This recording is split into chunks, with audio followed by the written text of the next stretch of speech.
Hey everybody, and welcome to the Commentator Ninja channel. My name is Mary Layton. I am the Commentator Ninja, and today we have a very hot topic. I am talking, of course, about this announcement about a World Cup final and this big resounding question. So wait, are we an Olympic sport now?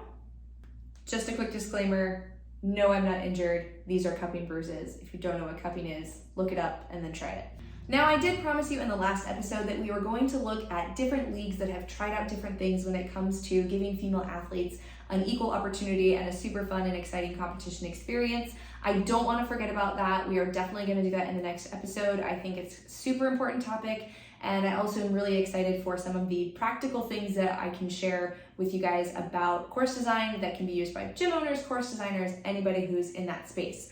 We will definitely get back to that. However, this topic about the Olympics, really exciting. It's on everyone's mind, so we wanted to take some time to talk about it. So a couple of days ago, this announcement about a World Cup event happening in October in Indianapolis hit the Instagram scene, and everyone's kind of sitting here asking, so wait, are we like an Olympic sport now? Is this how we get into the Olympics? What is going on? It looks like it's the most amount of work that's been done to get us into that space. So we got a World Cup event, we're golden now, right? Believe it or not, I knew about this event a couple of weeks ago as I was stumbling across in my research about getting Ninja into the Olympics. You guys probably saw one of my posts on the Instagram story. It's a whole lot of information. I was basically doing research on an organization called World Obstacle, which has been taking credit for getting obstacle racing into the Olympics. Obstacle racing is going to be the new 5th discipline in an event called Modern Pentathlon, which is already an Olympic sport, and that is set to debut in the 2028 Olympics in LA.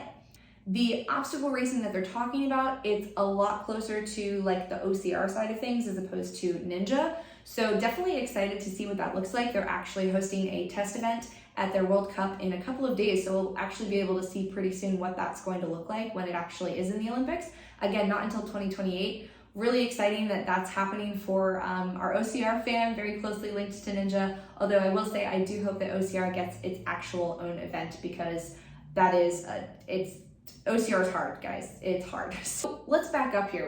We gotta kind of back it up and give you a lot more background before you can really dive into this discussion. Who is World Obstacle? Why do they do Ninja and OCR? They also do adventure racing.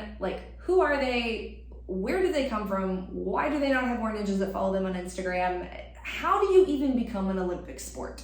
We're gonna start there. So in order for a sport to get into the Olympics, they first have to be deemed a sport by the International Olympic Committee, or the IOC, as you'll probably hear me refer to them throughout this episode.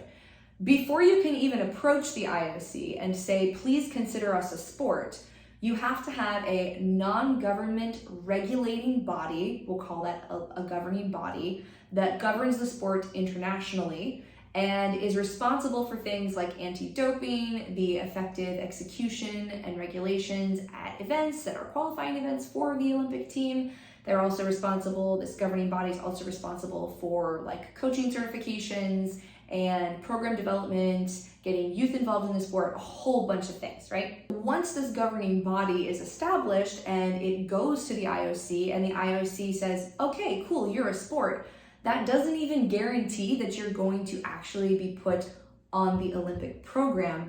There's a whole bunch of other things that the IOC looks at before it will grant you that spot on the Olympic program. Some of those major requirements being it has to be a sport that's widely practiced by men in 75 countries across 4 continents, and also practiced by women in no less than 40 countries across 3 continents. The IOC also considers the history of the sport, the popularity of it, the athlete's well-being, lots of other things too. So that is the uphill battle that any sport has in order to get into the Olympics. So first they have to be deemed a sport.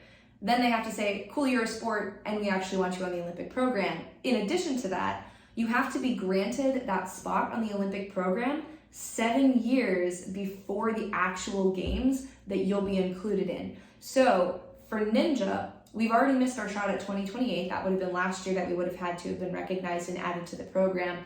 Our next shot is going to be 2032 Summer Olympic Games if we can get our act together by 2025. How much work do we have to do to get our act together, Mary? I don't think we have like the first scene written yet, honestly. Let's talk about this organization in question who is putting together this World Cup event that we're all excited about, World Obstacle. World Obstacle is run by a guy called Ian Adamson. Ian Adamson is an athlete.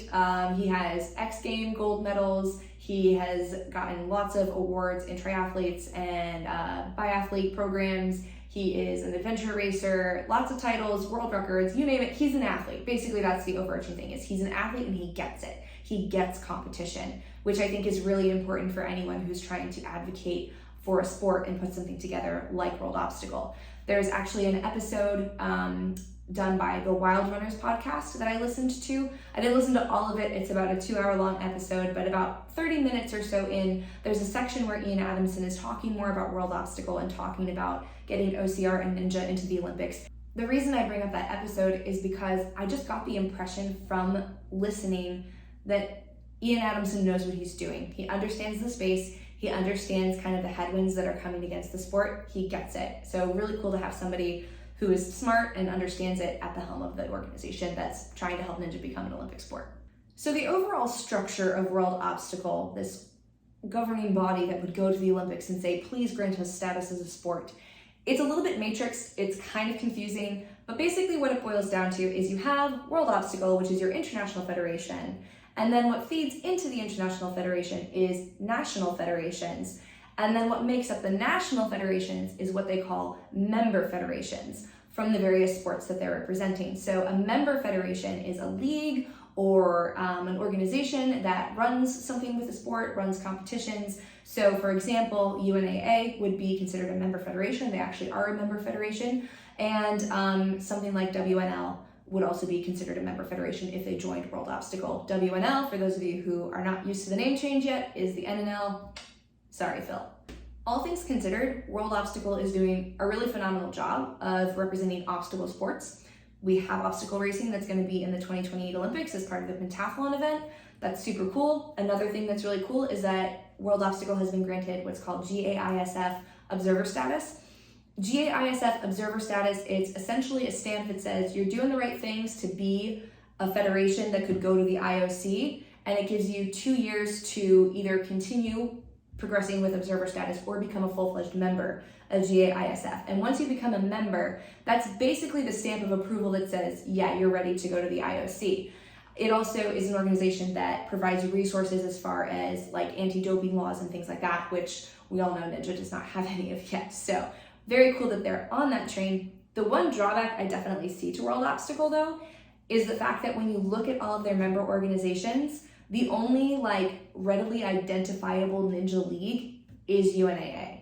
You look at the OCR member federations, there's a bazillion of them, all sorts of different OCR federations involved in this organization.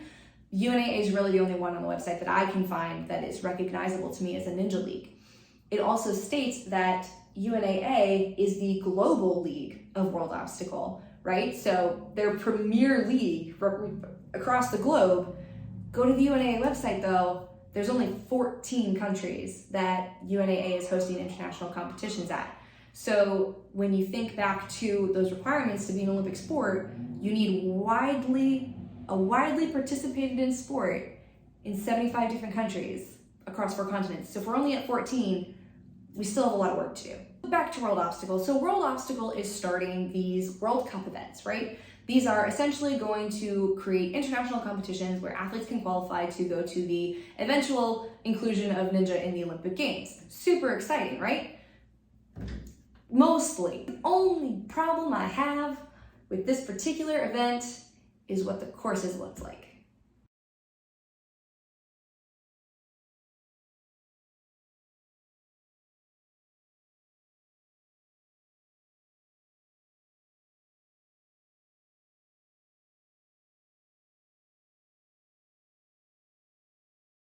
It's not Ninja, but it's not all that Ninja is. The issue that I see with World Obstacle being the organization that represents Ninja is that there's really not a lot of Ninja representation in World Obstacle. So if you go to their website and you kind of peruse through the various committees and subcommittees and congresses, there's a lot. But you look at the roles that are supposed to be represented by people from the sport of ninja, there's so many empty places. And another thing that's kind of concerning to me is the fact that the people that they have listed as ninja representatives within this organization, most, if not all of them, have been completely silent on social media about this event. I haven't seen any of them repost it. I haven't seen any of them advertise it. And to me, that's concerning, because if I was actually excited about an event that was representing my sport and potentially going to get it into the Olympics, and presumably I had something to do or influence on that event, I'd be excited. I'd want to share it. I would want people to go, right? So a little concerning to me that we haven't seen any voices who are supposed to be parts of those organizations talking about the event. I really, truly do not want to take away from the excitement that Ninja now has a World Cup event, and presumably we'll continue to see more of these events and have even more opportunities to travel and go experience Ninja in other countries and have other international athletes come here. And it's so cool. It really is so cool. And I don't want to take away from the excitement that I know a lot of us have felt seeing and in hearing about this event. I'm just hesitant to say or to think that Ninja as a sport is ready for a single governing body to represent us and take us to the IOC. And the reason I say that is because all of your leagues are less than 10 years old. And all of your leagues are still figuring out, like, hey, what's the best competition format? How are we gonna pay the athletes? Like, how are we gonna run our competitions and make sure they run on time? What format are we gonna have? What's a coach's certification? There's so many things to figure out, and everyone is doing different things. And here's why that's hard to come under this single governing body, right? Ian Adamson in the Wilderners episode said it's critical for this thing to work that all of your leagues that represent the sport, come under one umbrella, right? They got to play nice in the sandbox. I don't think a lot of us are in the same sandbox to play nice with each other. Like, I don't even think some of us are on the same playground. So it's almost just premature, I think, for where the sport is at in its state of development, for me to think that this is the right move. But again, what is the right move? We don't know, because it's new. So should you go to the event? Yes. I don't want to say don't go to the event because it might not be the right thing to do. There's a lot of things that we trial and error at competitions that might not be the right thing to do, but we're never going to know until we try. And I also think it's critical for the athletes, the highly elite athletes in the United States, to go to these events and show the event organizers what the competitive field in the USA is capable of, to make sure we're driving the right kind of intensity at what's going to be these World Cup events.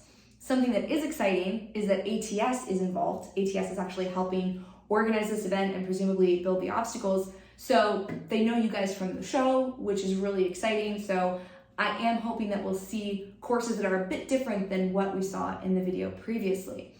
If you would like a preview of the course, there is the October event that's going to be happening in Indiana, which is the World Cup event.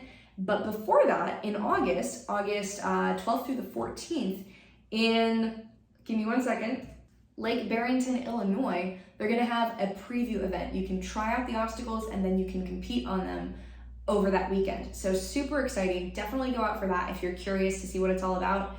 I will definitely be looking forward to videos if I don't go out myself to try it. So definitely very cool that there's the opportunity to be a part of this inaugural World Cup in the US. Very cool. This has been fun. So much to talk about when it comes to the sport getting its ducks in a row to be considered for an Olympic sport. Do I think we'll make it to the 2032 Olympics? Do I think that we can get it all together in 3 years? I know there's some pretty amazing people in the ninja community that can do some pretty amazing things. And no matter what anyone's perspective on what ninja should be, we all agree that ninja should be.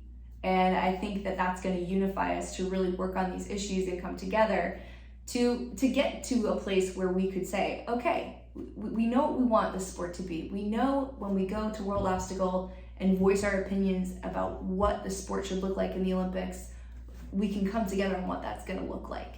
So yeah, I don't know. Maybe 2025 we'll have it together and we can look forward to having ninja in the 2032 Olympics. that's about it for me. This is Mary Layton, the Commentator Ninja, signing off.